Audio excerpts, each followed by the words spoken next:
In this video I'll be talking about what makes a horror film. I'll be listing through all the conventions of a horror film and showing how they are presented in current horror films.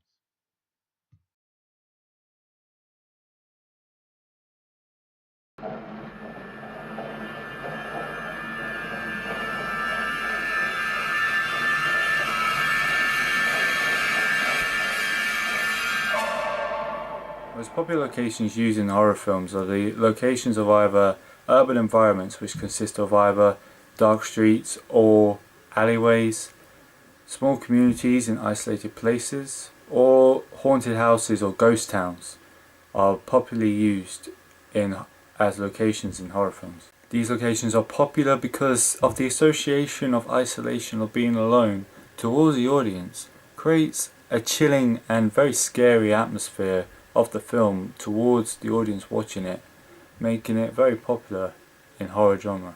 However, there are a wide range of locations that could fit into this criteria of horror.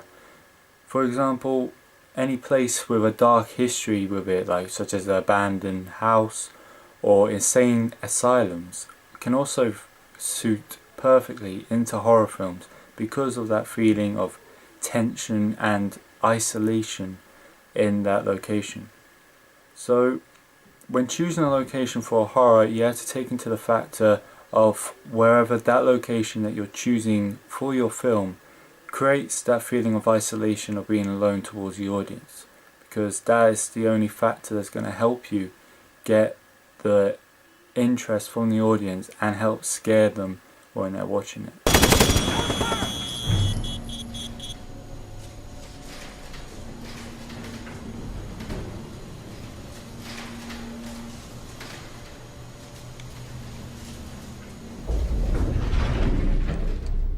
Oh, shit.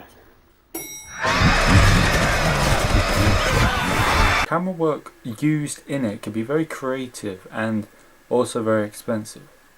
However, you can also get low budget camera work also to fit into the horror criteria, which can work perfectly well. For example, in the film Cloverfield, the whole film is shot by using a camera phone POV shot. This creates the whole feeling as if the audience is actually there, or as if the audience is watching a tape back from this disaster. Other camera techniques used are like high and low angle used to promote fear into the audience. So using a low angle on like a serial killer, make the serial killer seem more powerful and very scary and intimidating towards the audience. Whereas a high angle camera shot can make the victim seem very isolated and very weak when against towards the villain. Also, one key technique used in horror films is a POV shot when in a chase scene from the monster or supernatural being or a serial killer is chasing a victim. The directors will use a POV shot to focus on the victim as they are being chased, which makes the audience see the view and perspective from the antagonist of the film. And also, close-up shots can easily be used in horror films to identify the horror in like a victim's face. Trouble? Trouble!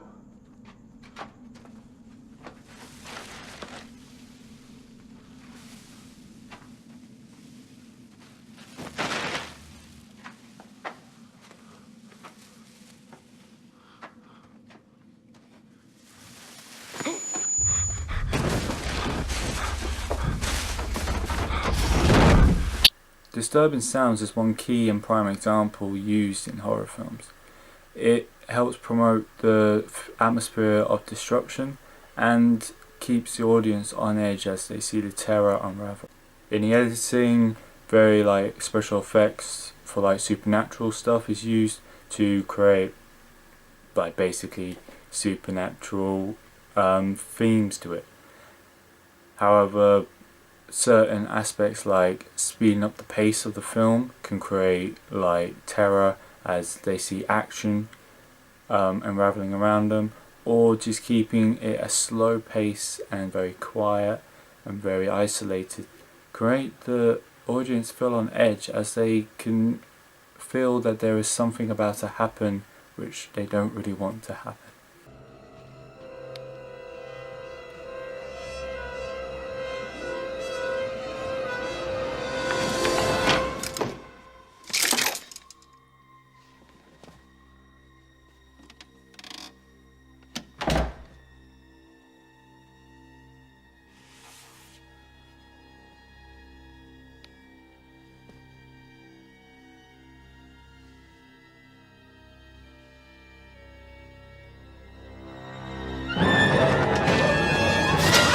A very basic, classic narrative structure is used in horror films. However, some can create a loose ending so that sequels can be made in the franchise to create a big franchise of the film. For example, Friday the 13th, or the Scream films, or the Saw films, or the Paranormal Activity films. The list goes on. In horror films, there's always a hero or protagonist in the film. There's always an antagonist in the film, such as a serial killer, a supernatural being, a cult that commit crimes, any stuff like that. There's always seems to be a hero and protagonist or an antagonist. The hero can be either like a man who stops a serial killer, or like in many slasher films, a final girl, the last victim who has seen all their friends being murdered,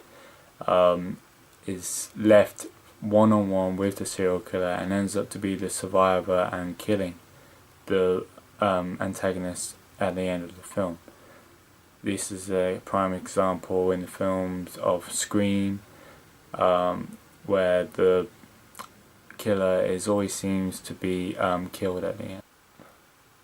Sometimes in some horror films you can get some parts of the film where they look deeper into the antagonist or the bad guy of the film, so that they see why he or they became like this. For example, like past childhood experiences, mental health problems, anything that triggered this explosion to create fear and terror into the community and start murdering people.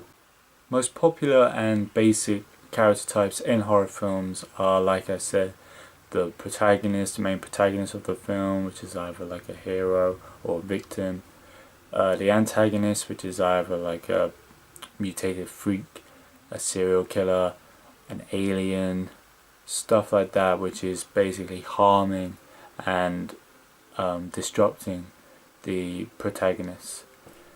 Other characters are the immoral teenagers that always seem to get killed, which is a particular primary theme in slasher films, or creepy children, which are used mostly in supernatural films like Orphan.